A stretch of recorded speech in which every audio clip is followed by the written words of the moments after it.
People pay good money to see this movie. When they go out to a theater, they want cold sodas, hot popcorn, and no monsters in the projection booth. Everyone pretend podcasting isn't boring. Turn it off. Turn it off.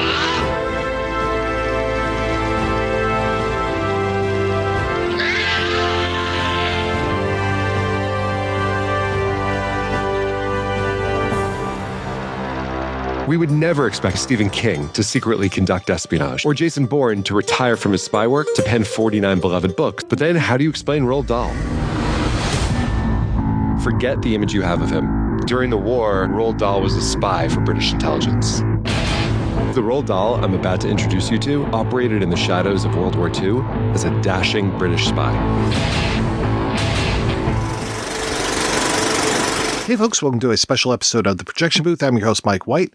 I don't usually interview other podcasters, but this time I have. I'm talking with Aaron Tracy all about his new podcast, The Secret World of Roald Dahl.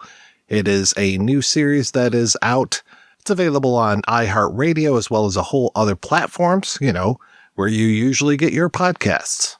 All about Roald Dahl, the author of such beloved children's fare as Charlie and the Chocolate Factory, Matilda, James and the Giant Peach. This is all about his life. It's a crazy life. Kind of a controversial figure if you know anything about him. If you don't, definitely listen to the podcast. But first, listen to this interview. Thanks so much. Enjoy the show. Aaron Tracy, how did you get into the fine world of podcasting? I took a bit of a circuitous route. Most of the podcasts that I've done before this have been scripted fiction, which is kind of a weird little corner of the podcast world. I do most of those shows for Audible and iHeart, and I absolutely love it. I'm a screenwriter and a TV writer, and it's very similar to that, but there are fewer gatekeepers. It goes a lot faster. You can actually set up and sell original ideas, which is so hard in TV and film these days. So I've made a lot of those. I think I've made 13 series for those two networks, and you get to work with big movie stars. I've had Glenn Powell and Greta Lee and Aaron Paul, and it's great. I just can't recommend it highly enough. I've recently transitioned over to doing, in addition, a nonfiction podcast, a documentary that we're sort of more used to in the podcast world, this one about Roald Dahl, which has been great. And so I love going back and forth between the two. So why Roald Dahl? How did that come up as the selection for your subject? A bunch of reasons, one of which is that I have little kids, and so I've been thinking about what I read as a kid, and I definitely read a lot of Roald Dahl. Did you read a bunch of Roald Dahl as a kid? I definitely did. I loved Charlie and the Chocolate Factory, The Great Glass Elevator, James and the Giant Peach. I remember specifically when I read Danny, the Champion of the World, it felt like it was a lot more adult, wasn't as kid-centric. And I just felt like such a big grown-up when I was reading that when I was probably 11 years old or something, but it was so much fun. Yeah, Dahl is great at that, at treating kids like adults. All the gruesomeness and all the cruelty in his books, I think, really makes kids feel they're not being talked down to, which is so important for kids. I was also just really intrigued as I sort of started to research Dahl, what a completely bananas life he led. I mean, we're both writers, me and Dahl, not to compare the quality of our work, but we both spend our days just like trying to wrestle words into interesting orders. But I do it sitting right over there in my chair, in my bathrobe until 2 p.m. overlooking the world outside the window. Whereas Dahl was out in the world. He was going to Africa, and he was a fighter pilot, and he was a spy, and he was living all of these really extraordinary chapters as a writer. And so I was just completely taken with that and wanted to know more. And research is my favorite part of any kind of writing that I do. I like that he's not a figure from the distant past. He was alive while we were alive, but how much stuff has been written about him and how deep did you have to dig? So the good news is there's a ton of books about him. I have a stack over here of about 11 books that are either about him by other writers or ones that he wrote about his own life, which were, of course, incredibly helpful. You can also go online and find a bunch of interviews that he gave, which is great, a bunch of videos on YouTube and elsewhere. I talked to a few people who knew him, which was great to get more of a sense. His wife of 30 years, Patricia Neal, who you're probably a fan of, I'm a fan of, wrote a great memoir where she talked about him. So yeah, so there were a bunch of different ways to get to know Dahl, which was terrific. And yeah, the more I got to know him, the more respect I had for him in many ways, especially a bunch of the just really romantic, heroic things he did, like when he was an amateur neuroscientist and he ended up inventing a tube that saved his son's life, the lives of thousands of children around the world, which I had no idea about, of course, but then also was completely turned off by him, by his bigotry, by his anti-Semitism, by his cruelty. He's a really complicated figure, which of course is good for the podcast. I wouldn't want to write about someone who is simple. What was his relationship like when it came to Hollywood? I know he was being adapted from the early 50s, I want to say? He had a fascinating journey in Hollywood, which, yeah, I'm a huge movie buff too, and was deeply interested in all of that. We talk about a lot of it in the podcast. He went out to Hollywood in kind of a weird way. He wrote a short story called The Gremlins, which was passed around DC and did really, really well. It has nothing to do with the Steven Spielberg produced classic, by the way, but it did really well. And Walt Disney got his hands on it. Not the studio, the man himself, and flew Dahl out, put him up at the Beverly Hills Hotel, got him a driver, threw a party at his fledgling studio in his honor, where all these celebrities like Charlie Chaplin were invited to dress up like little green creatures like the Gremlins. So Dahl was 26 years old. Can you imagine? I mean, just completely bowled over by that kind of introduction to Hollywood. And they were going to adapt the Gremlins into a movie, but it didn't work out. Dahl was just not at a point in his life where he was able to collaborate.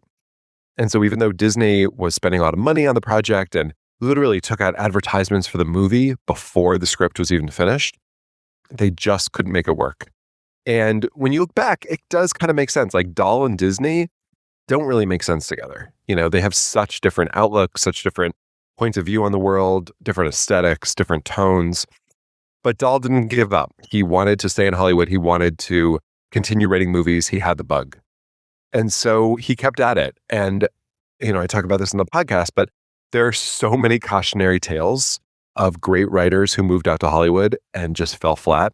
People like William Faulkner, F. Scott Fitzgerald, famously, Aldous Huxley, so many others.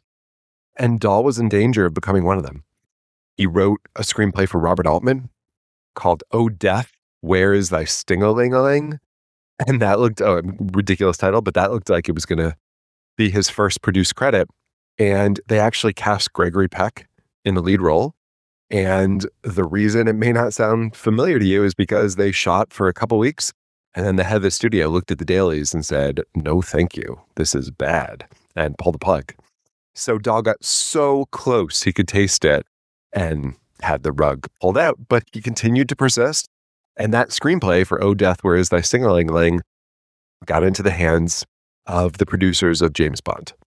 And Dahl had a tremendous amount of success after that. Well, yeah, and Dahl also had that Ian Fleming connection as well. Right.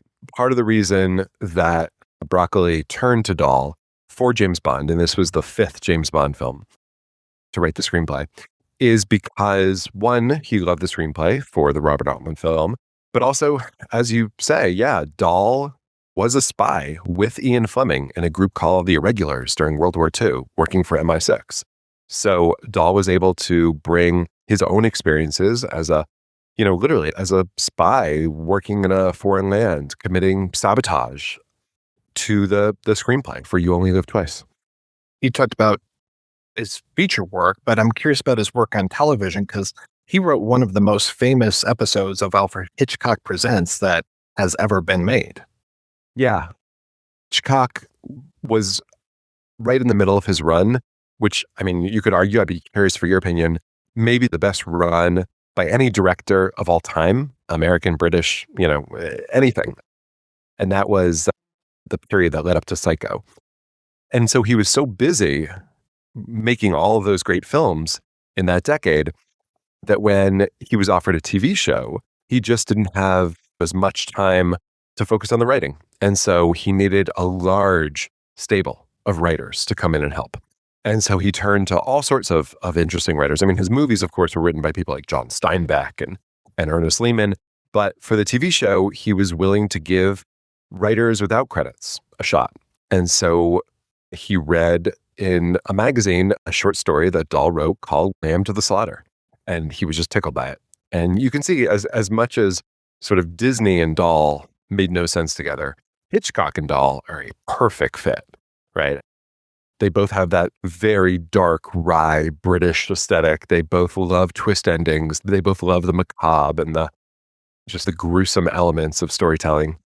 And yeah, so that particular story is about a woman who murders her husband with a frozen leg of lamb and then serves it to the detectives who come over to investigate the crime.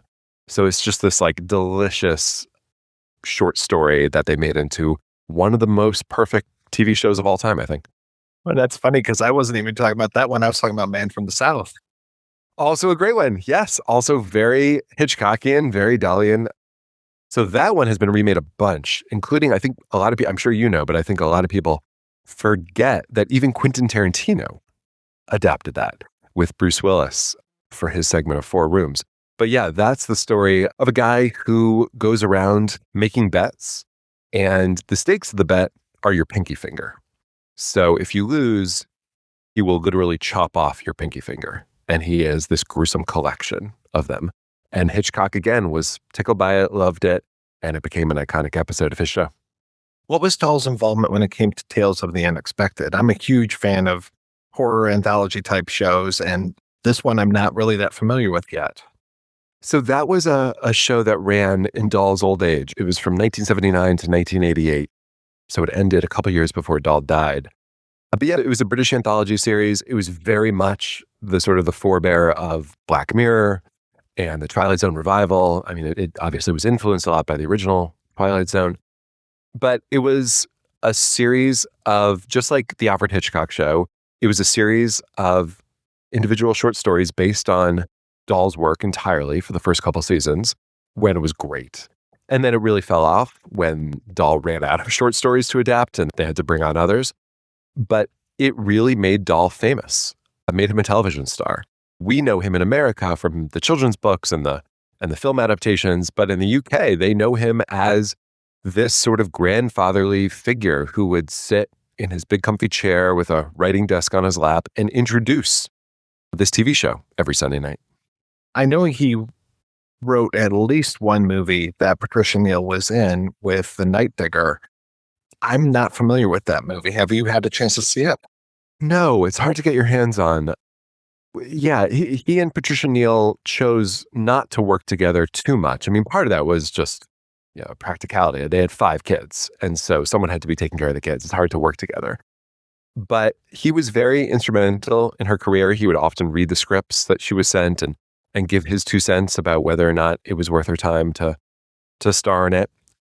But yeah, they had a really interesting, really rocky up and down romance for 30 years they were together, during which she made most of her great movies. Well, yeah, I'm a huge Face in the Crowd fan. I love HUD. That's my favorite of hers. Obviously, walking into this project, you probably had some base of knowledge for this, but what was the most revealing thing for you? And you just went, oh, wow, I had no idea. Probably the neuroscience thing that I alluded to. It's wild. It starts with a tragedy. Dahl's son, Theo, was 3 months old when he was in his stroller with his nanny on the Upper East Side here in New York and got hit by a taxi. And 3 months old. And so right away was, of course, sent to the hospital where he stayed for a month. And over the next few years was in and out of the hospital and developed hydrocephalus, which is water on the brain. And there was no tube, no valve that was able to get water off of the brain without causing infection. So Dahl, it's just sort of remarkable to me because it's something I don't think I could ever do. Dahl said, you know what? It doesn't exist yet. Why don't I invent it?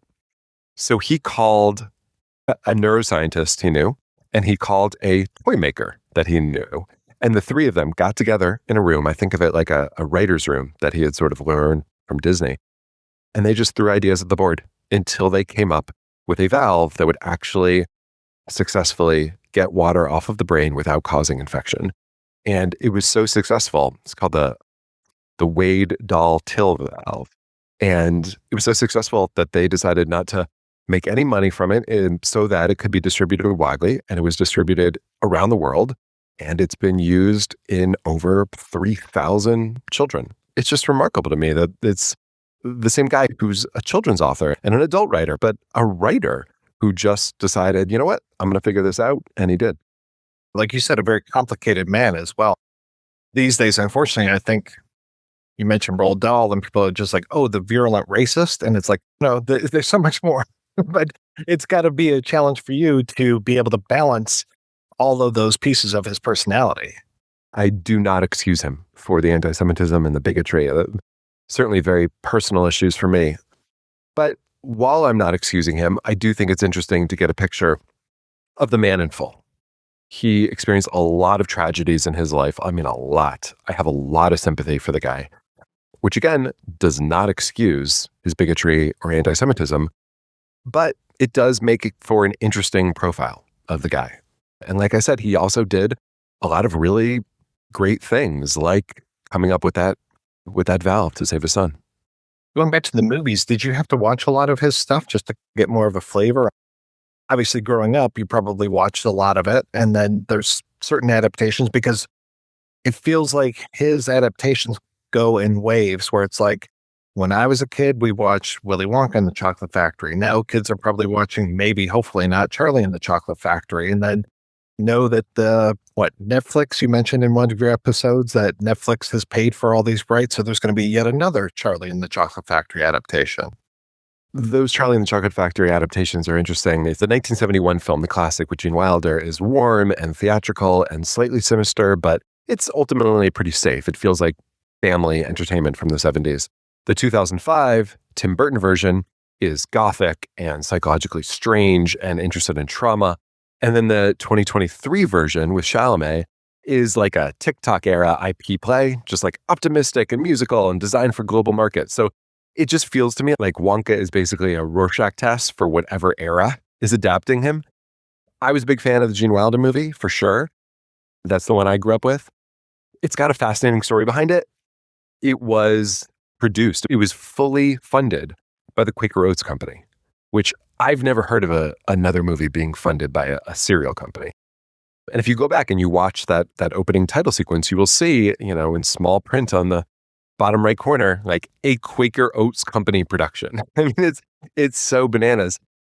Basically, they saw it as a commercial. They wanted to create a Wonka bar. And David Wolper, the producer, brought it to them and with that brilliant idea to have them pay for it to be product placement for a Wonka bar, which is obviously, when I call him brilliant, it's very sad, it's very crass, it's very commercial, but it's also a way to get your movie made. And Dahl hated it. Dahl saw it as crass commercialism. And his book, of course, was called Charlie and the Chocolate Factory. Because they were making a Wonka bar, they changed it to Willy Wonka and the Chocolate Factory. That's what the 1971 movie is called. And so when you do that, I mean, it sounds like maybe a small thing, but it shifted the focus from Charlie to Wonka. And Dahl hated that. He also hated the casting of Gene Wilder. That's not at all who he saw as Wonka.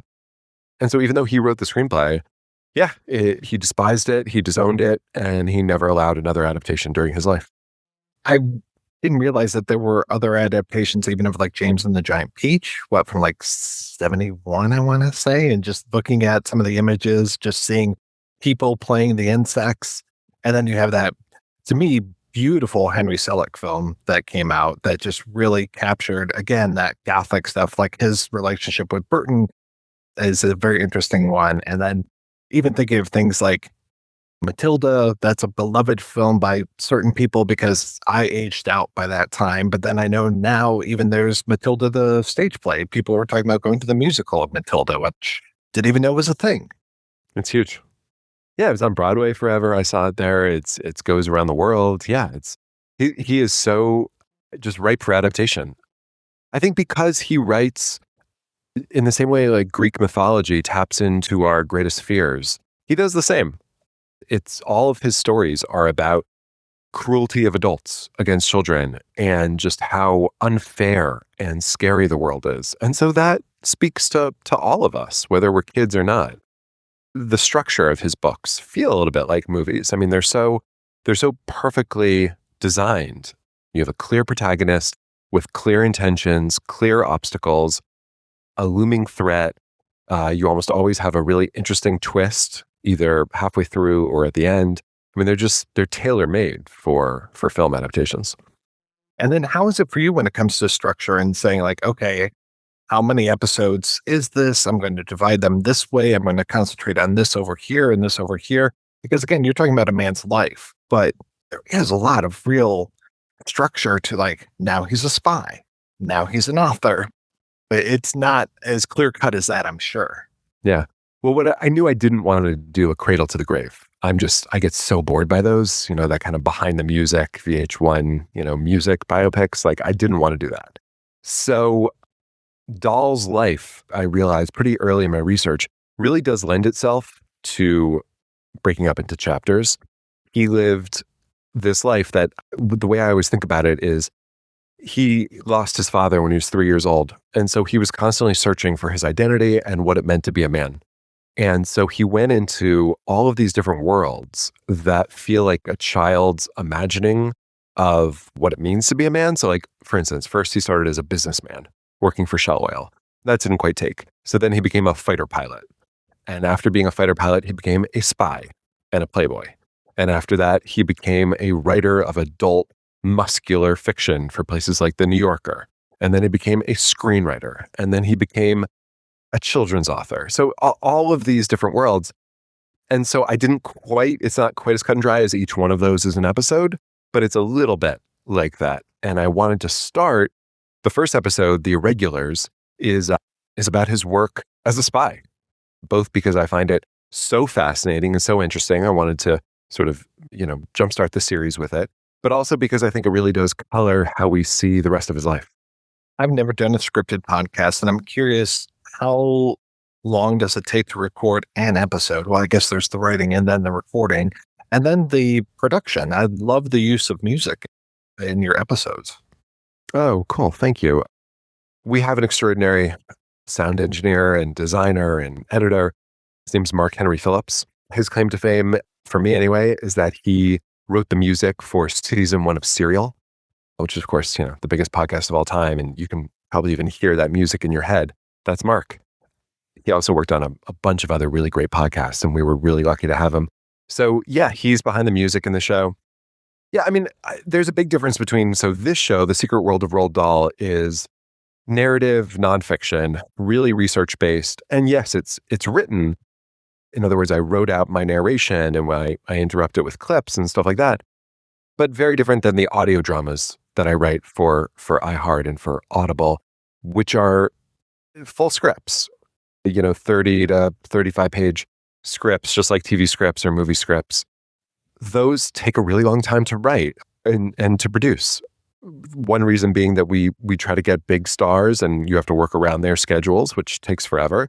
And then when you record, you either have to, put them together or record them individually with a reader reading opposite. And so they're more involved. I mean, they take nowhere near as long or as many people as a TV show or a movie, but the productions are pretty involved. With this, with The Secret World of Roald Dahl, I was able to record in my bedroom with my microphone, which was great. I had Mark and our great producer, Matt Schrader, both on Zoom with me while I was doing it, and sometimes producers from Imagine, the production company behind the show. And so it was much quicker. And of course, it was just my voice and, do a few takes, but it's so much less of a heavy lift than when I have scripts for actors. That's just so much more involved. How long ago did you put the last episode to bed? The Secret World of Roald Dahl premiered, I want to say, January 19th. And so probably 3 or 4 months before that, we had it in the can. It's always hard to figure out. I'd be curious, how you decide how you do it. But we didn't want to air over the holidays because we figured we'd just get lost in the shuffle. And so we wanted to wait till January. But yeah, it's always hard when you finish something and then have to just put it on a shelf for a while. And what about you? So you've been doing the show for, you said, what, 15 years? It's amazing. It's such a good show. You have so many just like in-depth episodes about like some of my favorite movies. How do you decide how many shows to do or, when to release them? It's just a weekly thing for me. So started way back in 2011. And yeah, every week it's just a new show. And I plan them out about a year in advance. And then I still have a list of stuff that I'm already starting to work on, say for 2027. Got a lot of ideas. Over the last few years, it's changed a little bit because I'm taking Patreon requests. So I usually ask for those, believe it or not, in June of the previous year and start to work those into that schedule. And I try to have everything nailed down by September. So for this year, it would have been September 2025. I had my whole list of stuff, started getting my co-hosts in line, started thinking about who I could possibly interview, and then, just start collecting information and start my research. So how long after you finish researching do you record? And then how long after you finish the episode do you air? Research goes right up to the recording date. So I just have to be very careful as far as when I start my research on stuff. So I'm not trying to confuse things in my mind.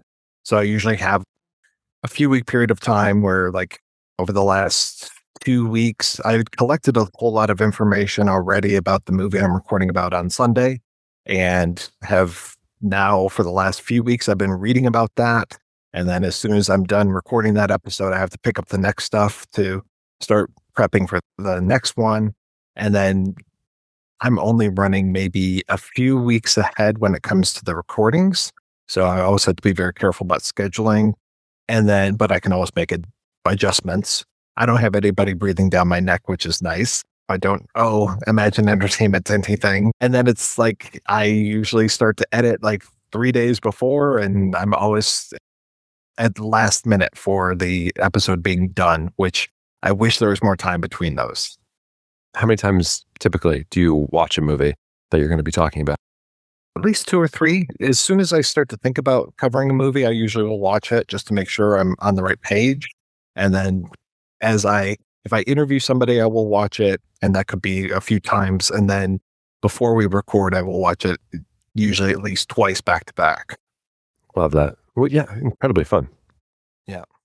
So do you have your next project in mind already? I guess the good and the bad is that I'm pretty busy at the moment. So I'm writing 2 new audio dramas for Audible, thrillers. I'm going to start directing one of them, hopefully in a few weeks, if I can put the final touches on the polish of it. And then I need to really get into writing the other one. And then I've got a novel coming out, probably top of next year. It's an audio novel, so it'll never be printed, but I wrote it like a novel, and then we've got an amazing cast that will record it. And then I feel very, very lucky that The Secret World of Roald Dahl is doing really, really well. So my producing partners have asked me to start figuring out what a potential season 2 could be. And so, of course, I should be working on those other projects that I'm actually getting paid for, but instead I just work on the fun stuff, like coming up with what a season 2 could be if we're lucky enough that they ask for one. I think I'm 5 episodes in. I don't remember if the 6th one has been released yet, but I absolutely love it. And I'm just riveted by this story of this man who I thought I knew some things about, but you're just telling me so much more that I never really would have even thought about.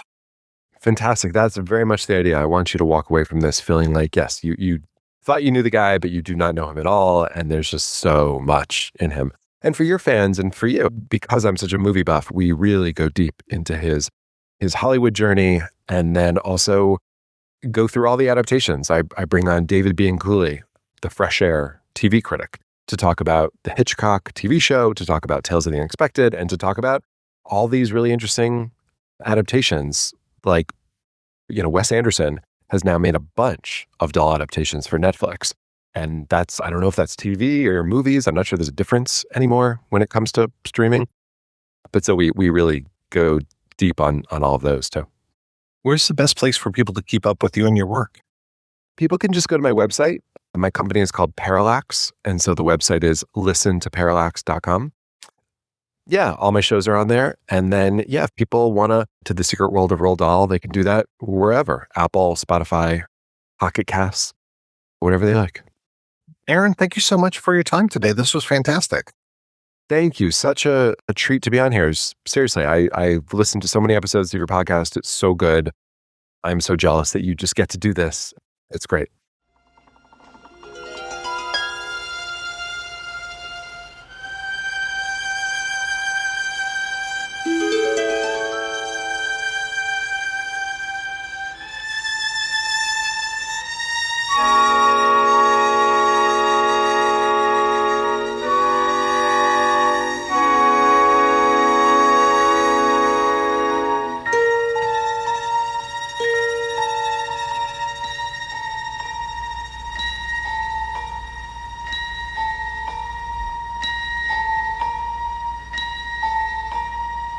Hold your breath.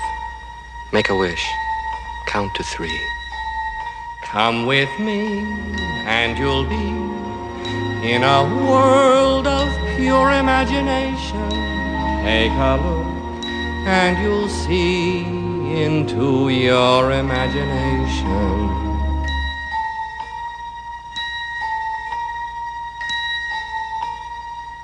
We'll begin with a spin, traveling in the world of my creation. What we'll see will defy explanation.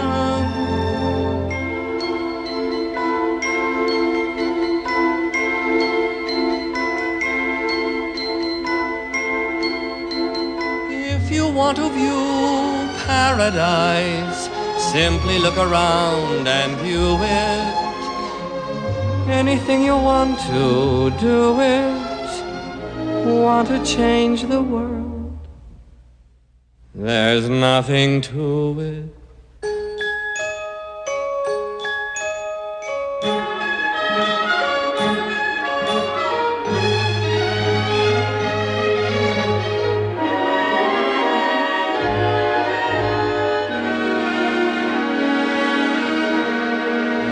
No life I know to compare with pure imagination. Living there you'll be free if you truly wish to be.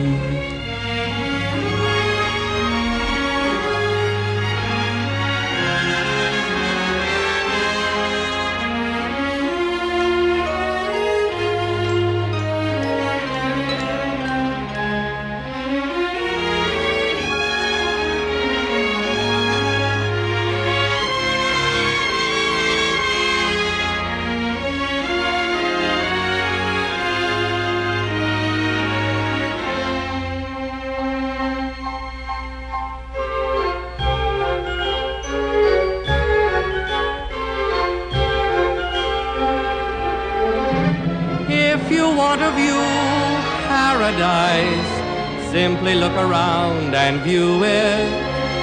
Anything you want to do it. Want to change the world. There's nothing to it.